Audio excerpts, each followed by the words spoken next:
life is broken down into complaining and not. So if you're not complaining, well then I have no advice for you. Like, you did it. Putting in the work is one of the simplest and most, I think, often overlooked kind of thing. And how do you plan to, like, is that one of the things you think people just are either born with the fortitude to do that, or is that something you... No, that's the one that I think, I mean, there's a lot of research, and again, being an F student in science, like I really don't, it's not that I don't trust anything, it's that I know that I haven't put in the work to really know if I should quote things. You know, so I kind of like just stay in my little lane, but there's a lot of push towards being a workaholic, and hard work is a learned behavior. I see it in my team. There's people that come into I've seen it in the thousands of employees I've had, which is the closer they are to the sun, the harder they work. And I'm like, aha. And so I definitely feel like I learned hard work by watching my parents. And so it's why I talk so much about hustle. Because it's one of the things that people can actually adjust and turn to. I watch people give advice completely predicated on natural talent and DNA, and I'm like, look, like I get it, like I can throw a football every day for 9 hours a day, I'm just not physically built to be competitive at the highest levels. So yeah, I do think, you know, if anybody watching right now, if there's anything they take away, it's like, look, like you're gonna only be so pretty, you're only gonna be so smart, like there's things that are gonna be natural, and then there's things that you can actually control. I do believe, and I don't know if I'm right or wrong, I don't, but I do believe that work ethic is a taught behavior. It's something you do have more control over. And yeah, I think, and you know what really sealed the deal for me? Getting healthier. I was 38 years old and it didn't come natural to me. Like, it didn't come natural to me at all. I hate the gym. I hate it now. I hate it, I don't like it, I don't want to do it. But I knew it was important. And somewhere around midway through being 38 years old, I got serious, I figured out my system, I made the financial commitment, and I've won, right? And I'll never lose again, because the system was I needed to be accountable to another human being. So it was about Mike and now Jordan and whoever else is my trainer. I'm doing it almost weirdly more to not let them down than to, and so that was the shift. And so I feel like there's a shift that can make people work harder. The big one that I push is you're gonna die. Like if you're like to me, life is broken down into complaining and not. So if you're not complaining, well then I have no advice for you. I'm pumped. Like, you did it. Like I have friends who make $42,000 a year, work 9 to 4, kind of, with an hour and a half lunch and 45 minutes of YouTube and 10 minutes of bullshitting and an hour of complete waste of time in a meeting. So they're kind of working like 6, hours a week, right? But they're pumped. Right. And they text me, these are high school friends, and they'll text me like how happy they are to be the coach of their kids' baseball team. And like, that's amazing. Like that seems very obvious to me. Like that's right. Like, what's super weird? I'm actually weirdly envious. It sounds cool, like in theory, right? Grass is always greener, right? Like far less pressure, like all that time with my kids, oof, that would be cool. Like there's just like all these things that I can justify. So to me, but I have friends who have $100 million in the bank because of Facebook's IPO, who complain, who are still hungry, who want to do even more, who will complain to me because they know I work a lot about no work-life balance and they don't get to spend enough time with their family. And I'm like, you have $100 million. Like, you could stay home. Like, you're in control. Like, don't complain about it. You've made that choice. Don't bullshit me. Like, you want to spend more time with your family? Spend more time with your family. This is back to what we said about keyboard warriors. I'm trying to be very careful about what I'm saying versus what I'm doing, because that's how you get exposed. And I don't mean like people calling you out and being like, you suck. I mean to yourself. I don't want to be exposed by myself. It's looking yourself in the mirror and saying like, am I doing this right? So to me, there's so many people that are talking shit about how big of an entrepreneur they're gonna be and how much they're gonna achieve, and they don't work on weekends. I worked every Saturday of my 20s. And I talk to 20-year-old entrepreneurs every single day. Lately, I've been saying to them, this Saturday, you're gonna have more time off than I've had in my entire 20s on a Saturday. So like, before you tell me how you're gonna be bigger than me, start thinking about what you're actually doing. Right.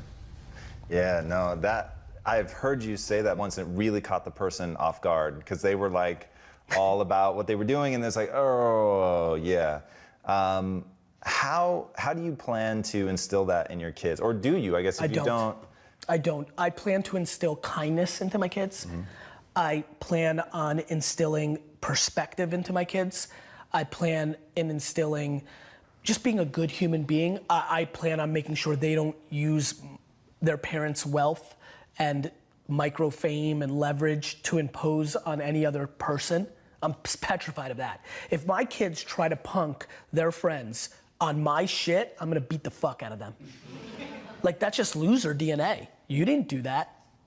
That's interesting. So I've heard Will Smith say before to his kids, you guys aren't rich, mom and dad are rich. Yeah, sure, but not really, right? Like, so like, I'm not obsessed with tactics.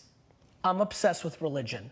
So I have a lot of wealthy friends at this point who think it's smart for them to sit first class, but the kids in coach. It's a tactic. They send their kids to Africa to build a school for a week. It's a tactic. It's like my friends that love the environment. The number 2 sector in the world that is hurting the environment is the fashion industry. When you run the math of what's doing bad to the earth, it's the number 2 industry behind gas. I don't even want to say it because I'm not sure if it's gas and oil. The number 2 industry, this I know for a fact, is the fashion industry. So all my fancy friends who love the environment, are they willing to give up their fucking Louis bags? Let's see, right? So like, I think people talk shit. So you let them sit coach and you went first class, but you went to, Hawaii and ate at all the best like, you can't pick and choose. To me, it's binary. So I don't want to be a hypocrite. So my big thing is like, look, you need to be kind. Like, mean is just non-negotiable in our family, right? And then you just need to not be full of shit. If you want to look at daddy's mountain and you want to say what I did to my dad's, and that was a big mountain for an immigrant, like, wow, dad did it, right? If you want to say, I'm going to climb that and I'm going to climb bigger, awesome. Like, I'm pumped. I'm weirdly not cheering for you because I'm just a weirdly competitive dude. This is actually something I'm not proud of. I'm comfortable saying this, and I believe this is a flaw, but I don't want my kids to beat me. I don't. Like, I hate saying it. I know this is where I get in trouble. People will take one little clip from one video interview and they're like, you're bad. It's just my truth. I don't want to bullshit you guys. Like, I'm that competitive. But they're my kids. If anybody was to, first of all, I love when people beat me because that's the meritocracy of the game. Right. Like, I'm a good investor, but Chris Sacca was a better investor and he's my homie and I'm pumped for him because guess what? He deserved it. Right. So like, I won't be upset if they beat me because they deserved it. But if they look at that and want to go the other way and give away all of mommy and daddy's money and be nonprofit kids and like give it all away, great. Like, I just want them to be all in on them, right? Like, I don't need them to be an entrepreneur. I don't need them to make me proud. They don't need to go to Harvard. They don't need to do shit. They need to be themselves, all in, and they need to be kind, and I'm good. You are so fascinating. You're like this super weird conundrum. So first of all, you won't let your son, who's 6, 5, 4, about to turn 5. Okay. Score. You won't let him score against you, right? Swat. No, I did something weird. I did something even worse than that. I played them on basketball 2-on-1 the other day. Okay. To 5. Yeah. And this time I decided to let them go up 4-0. This is really bad. This is really bad. The best part is, when I hit the game winner, they collapsed into tears. I hit this, like, we're in the living room. I hit the game winner, the couch is over there. I hit the game winner, and they both just run to the couch, cry. I mean, like, big tears. And I was, and Lizzie was there, and they're on her, ran into her, and I look at her, and I'm just so happy. And I'm like, yes. Yes, so I won't let them score. Okay. Or win. Definitely not let them win. Now I'm starting to fuck with them. Right, you know? so scoring becomes strategic for maximum pain. Punishment. Yeah, that's good. But you did episode 118, I think, with your dad. Yes. And you actually cried in the episode when he said that he missed driving with you to the store. And you guys didn't even talk about it, by the way. Right. And watching it, I was like, the fuck just happened? It was, in that moment, I realized that even the shtick isn't shtick. Like, that it's just flavors of who you really are, which is amazing. It's so incredible. But it's gotta be, for people that don't really get into your world, it has to be almost impossible to believe that that's really you. 100%. That you could love your fucking kids more than anything in the world, but not judge yourself to the point where you admit, like, I kind of don't want them to beat me. Yeah, man, you've clearly done some homework. I'm a contradiction. I'm pulling from very opposite directions, which is why people struggle, which is why I get such extreme reactions when people first encounter me. Even looking at this audience, like some of them immediately like, yes. And then some of them here who are now yes, were like, fuck no. Right? But yeah, I understand where you're going with that. Yeah, it is utterly fascinating, and I think gives people permission to actually be who they are. And I'd never thought about it like this before, but as you were talking just now, I thought, God, is his secret power that he doesn't judge himself? Do you feel like you judge yourself? I don't. That's a very, very, very good observation, and it's what I want for everybody else. We're beating ourselves up. Like, everybody sucks at something, right? Like, we all have shortcomings, and we all have strengths. And for me, it's like, why don't we just audit that? Like, why don't we just look at it that way and be like, all right, well, I'm good at this, but I'm not good at that. Like, and then I only focus what I'm good at, right? Like, I don't dwell that I can't fix shit around the house. I call somebody to fix it. Like, I'm not a man. I don't give a fuck. I don't get it. Like, I also think it's awesome that I'm so emotionally stable and I'm the emotional backbone of everybody. Is that what a dude's supposed to do? Like these cliches, these stereotypes, they're so silly. You're exactly right, man. I don't judge myself. I'm fully in love with myself. But I'm also fully in love with everybody else too, right? It's not like it goes both ways. Like, I tell people to buy into me, that work for me, it's because I buy into them first. Like, I don't need anybody to gain trust with me. It's there. Like, I believe that the human race is so grossly underrated. We are good. Of course we have some bad. There's fucking 7 billion of us. But like, when you look at our net score, it's bonkers shit. Like, do you know how much damage we could be doing to each other on an hourly basis and we don't? Like, we're still here. Like, we won. We're the alpha being and we've figured out how to stay together. This is insane when you think about it. And yet everybody wants to dwell on like somebody said something mean. What I love is in that though, is your whole concept of nobody's ever let me down. So this is what I always tell people about. The things you're ever gonna hear me say will always be consistent with exactly what I'd say if you woke me up in the middle of the night and then punched me in the head. Because it has to be so real, it has to be so fundamental to who I am as a human being that I'll give you that answer even if I'm dazed and confused, right? Just because that is my fucking North Star. It's like my true foundation. And hearing you talk about how no one's ever let you down, it's like... Like to me, it's just binary. Like, unless it's complete death blow, death. To me and my 17 people that I give a shit about, like, everything else is super secondary. And let me tell you something, if you actually get into that mindset, it gets real good. Like, everybody like makes these big deals out of things that just don't matter. It's perspective. My selfishness comes from my selflessness. Like, it's what makes me feel good. I see it in my mother. My mom is the epicenter to every single person in her life. Her sister-in-law, her cousins, aunts, everybody goes to her. That's her comfort zone. Me too. Ask Gary Vee. Like this is my comfort zone. Like, I like this. Like, I hate when people are like, what can I do for you? Like, I say nothing. I don't want anything. I hate that feeling. I went into my family business because I felt like I owed it to like pay them back. Those are my parents. So if that's what I feel about them, what do you think I think about everybody else? I love that. So one of my favorite Gary Vee answers was when asked what you would do if your daughter, when she turns 14, goes into her room and is filming all her videos and nobody likes it and she comes out and says, nobody in this world loves me. And your answer was, step your fucking game up, I believe is the answer. Tell us about that.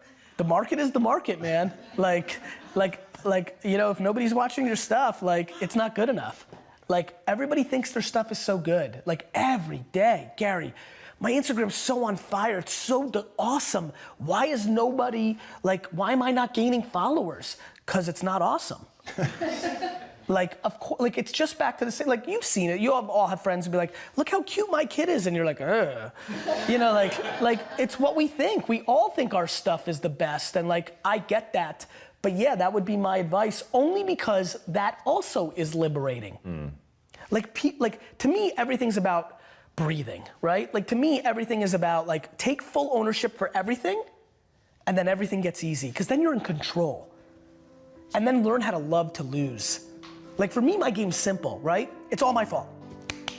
So now, I'm not mad at Lindsay or D-Rock, or that's it, my fault. I'm empowering them. So it's actually true. My fault. Now, oh, we lost this, or this didn't deliver, or we fucked up. All right, it's an L. Like everybody's got losses. You know, it's funny, when UFC started getting popular, I started using it to paint the picture. I'm like, look, business and entrepreneurship is much more UFC than it is boxing. In boxing, a loss is devastating. Like, you know, I'm a big boxing fan, like most big fights, like the big fights through the year, almost, it's just unbelievable amounts of 33-0 versus 35-0, right? Just like, that's like what you do, you don't fight anybody, and you get to that level. Everybody's got losses in the UFC. And so, I think that's how entrepreneurship, that's how life is, we all have losses. And so I like losses. I love adversity. I like the climb. I like the chip on my shoulder. I like when people are like, oh, I knew it. He's not that good. That is like I'm even weirdly scared as I continue to ascend and I'm getting popular and what do you say, the marketing leading, like as people start putting these words in front of my name, I'm like, am I gonna sabotage myself to like recorrect this? Like I like adversity. So yeah, all on me. You know, I enjoy losses. Now all of a sudden, like what? You become completely invincible. I feel invincible. I really genuinely, outside of the health of myself and 20 people, feel 100% invincible as a person. I know what my intent is. I want to do good at nobody else's expense. I'm far from perfect. We all are. And so just easy. It feels very light to live life. I'm just in a good mood.